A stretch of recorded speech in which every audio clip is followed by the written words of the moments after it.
आज आपको बताएंगे पाकिस्तान की तारीख के सबसे बड़े डिफॉल्ट की कहानी कि कैसे एक कंपनी जिसके एक शेयर की कीमत 29 जून 2018 को 313 रुपए थी और महज 3 साल के अरसे में ये कीमत गिरकर 9 रुपए से भी कम हो गई।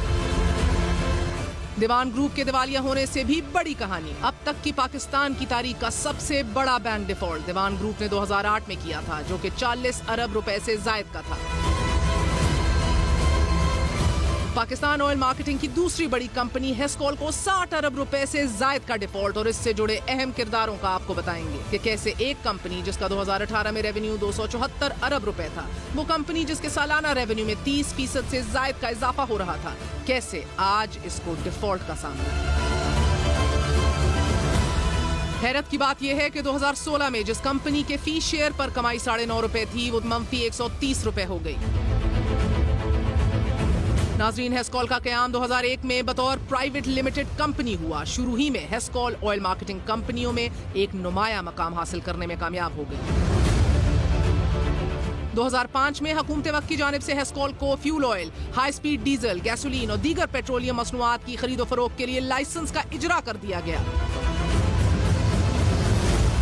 2007 में हेस्कॉल को अनलिस्टेड पब्लिक कंपनी में बदल दिया गया और 2014 में हेस्कॉल को पाकिस्तान स्टॉक एक्सचेंज में रजिस्टर्ड करवाया गया। 21 जून 2021 को हेस्कॉल के सेक्रेटरी की जानिब से पाकिस्तान स्टॉक एक्सचेंज को एक खत लिखा गया और इस खत में हेस्कॉल के auditor general firm Mrs grant Thornton के ऑडिटर अंजुम रहमान के मुस्ताफी होने से आगाह किया गया।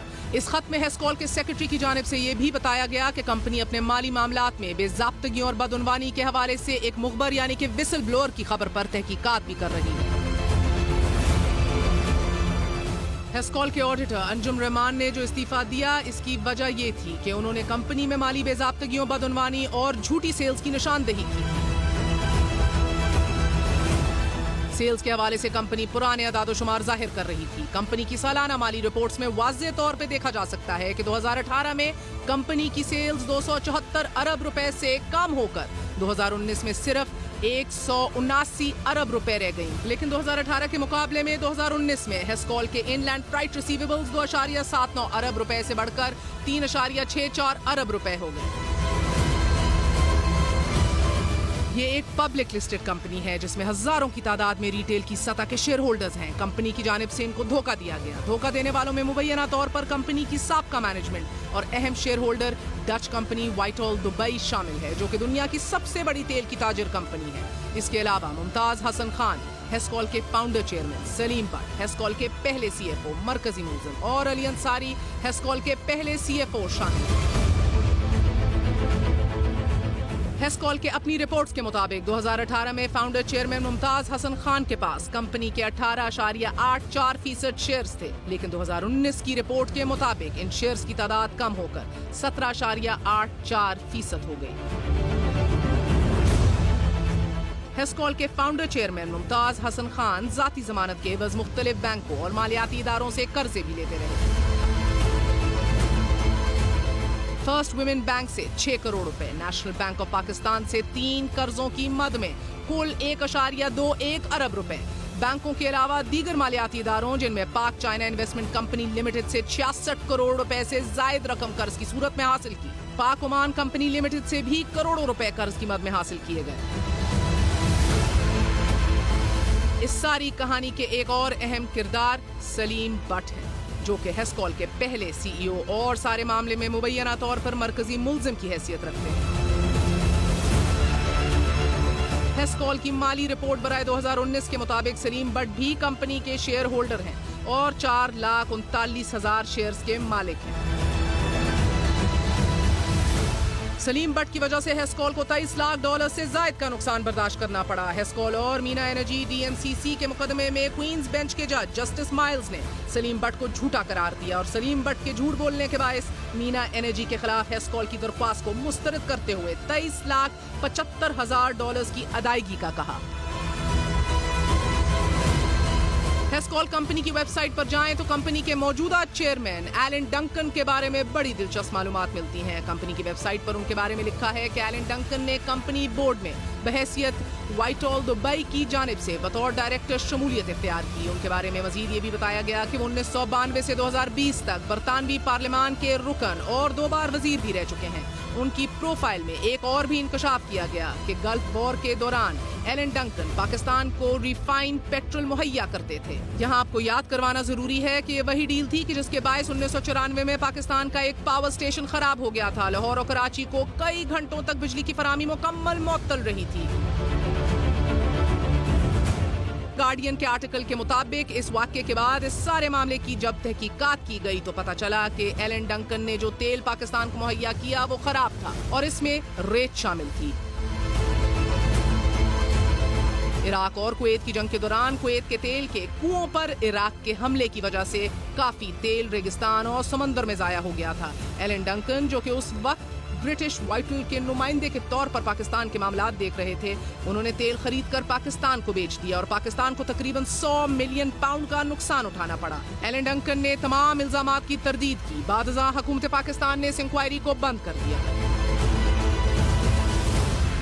नाज़रीन, हेस्कॉल के तकरीबन 60 अरब रुपए के डिफॉल्ट से मुतासर होने वाले बैंकों में कमोवेश 14 बैंक शामिल हैं, लेकिन जिस बैंक को इस डिफॉल्ट की वजह से सबसे ज्यादा नुकसान बर्दाश्त करना पड़ेगा वो नेशनल बैंक ऑफ पाकिस्तान है, जिसको 18 अरब रुपए का नुकसान होगा। इसके अलावा दीगर बैंकों में हबीब मेट्रो को 6 अरब रुपए का नुकसान, HBL को 5 अरब रुपए का नुकसान, मीजान बैंक को 4 से 5 अरब रुपए का नुकसान, बैंक अल-फलाह को 4 अरब रुपए का नुकसान, अस्करी बैंक को 4 अरब रुपए का नुकसान, सिंध बैंक को 2 अरब रुपए का नुकसान, जबकि DIB को भी 1.5 अरब रुपए का नुकसान बर्दाश्त करना पड़ेगा।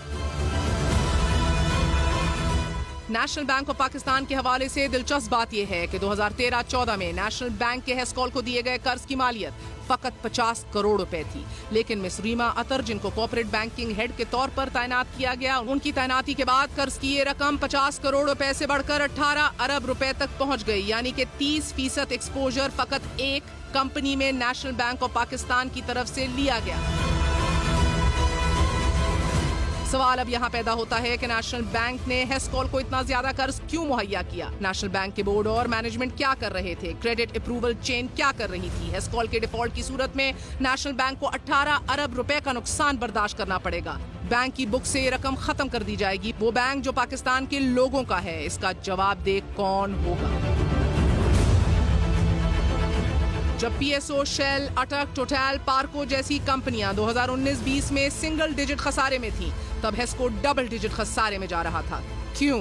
इस खसारे की अहम वजूहात हैं बड़े पैमाने पर बैंकों से कर्जे लेना, यानी कि over leveraging through massive bank borrowing, बावजूद 15 दिन की कैश साइकिल के लॉन्ग टर्म 90 दिन की LCs खोलना, क्या सराइयों की वजह से बड़े पैमाने पर ज़र मुबादला के ज़खायर पर ज़र्ब लगना और बैन अक़वामी मार्केट में तेल की कीमतों में रद्दो बदल से ज़र्ब लगना, क्योंकि 90 दिन की LC खोली गई जबकि ज़रूरत 15 दिन की थी।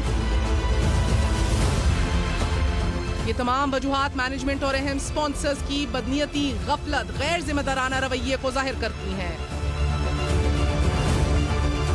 मुबैना ज़ाती फायदे की खातिर कंपनी को डबो दिया गया, जिसकी वजह से पब्लिक शेयर होल्डर्स, कर्ज देने वाले बैंक, निजी कर्ज फराहम करने वाले और वो लोग कि जो अभी तक अपनी रकम वापसी का इंतजार कर रहे हैं, इनको भारी नुकसान उठाना पड़ा। व्हाइटहॉल कंपनी की जानिब से गैर जिम्मेदारी का मुजाहिरा मुबैना तौर पर जानबूझकर किया गया और इस सारे मामले को डच सफारतकार SECP FIA के सामने उठाया जाना चाहिए। पाकिस्तान की तारीख का सबसे बड़ा डिफॉल्ट 60 अरब रुपए और पूरा मुल्क खामोश है। इतने बड़े पैमाने पर मुबैना माली फ्रॉड और बेज़ाब्तगी सामने आने के बाद बात करेंगे। हमारे साथ असद उमर साहब मौजूद हैं। असद उमर साहब, बहुत बहुत शुक्रिया। Pakistan stock exchange, SECP, NAB और FIA, अब तक कितनी पेशरफ्त हुई है, कितनी इन्वेस्टिगेशन हुई है पाकिस्तान के सबसे बड़े डिफॉल्ट के हवाले से? हुकूमत खामोश क्यों है? आखिर बात क्या है? अच्छा, मुझे सच्ची बात है, मुझे हेस्कॉल के डिफ़ॉल्ट का ये आपसे पता चला है कि इतना बड़ा डिफ़ॉल्ट, मैं क्योंकि डील नहीं करता इस सब्जेक्ट से, तो मेरी डायरेक्ट नॉलेज इसके ऊपर नहीं है।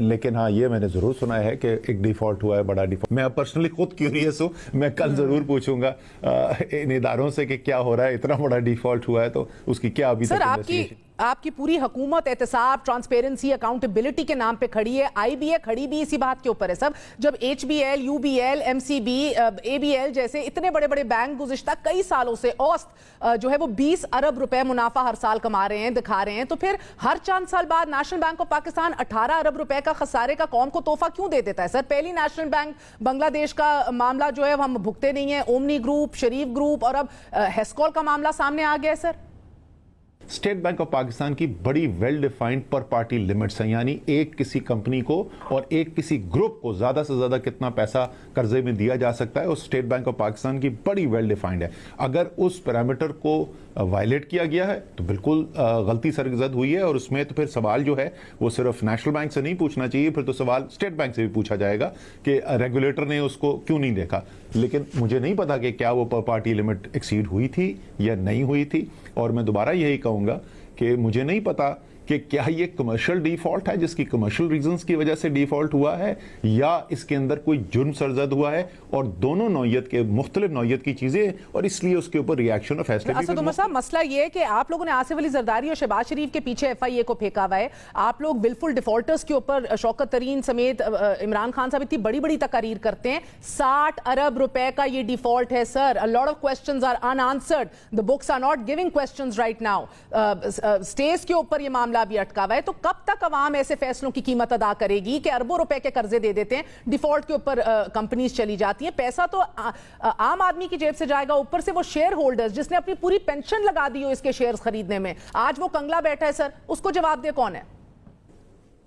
बिल्कुल, मतलब जाहिर है कि कोई भी अगर इतना बड़ा डिफॉल्ट है तो उसकी इन्वेस्टिगेशन तो होनी चाहिए। उसका नतीजा क्या निकले इन्वेस्टिगेशन की तफ्तीश का वो तो बात की बात है, लेकिन इन्वेस्टिगेशन होनी चाहिए। और मुझे यकीन है, खास तौर पे सिक्योरिटी एंड एक्सचेंज कमीशन वाले नाराज ना हो जाए, लेकिन स्टेट बैंक पे मुझे और ज्यादा कॉन्फिडेंस है। स्टेट बैंक बहुत एक अच्छा रेगुलेटर है, बहुत शुक्रिया असद उमर साहब। नाज़रीन, कल असेंबली में वजीर खजाना शौकत तरीन ने बजट तकरीर में यह कहा था कि वो ऐसे लोगों को, विलफुल डिफॉल्टर्स को खुद गिरफ्तार करेंगे। बहरहाल अब देखना यह है कि हुकूमत कब हरकत में आती है, इस सारे मामले की साफ और शफाफ तहकीकात कब करती है, सारे घिनौने खेल में शामिल किरदारों को कब तक कैफरे किरदार तक पहुंचाती है। ये पाकिस्तान की तारीख का सबसे बड़ा डिफॉल्ट है एज वी स्पीक। आज के लिए इजाजत दीजिए। I'll see you all on Monday. Good night. Allah Hafiz.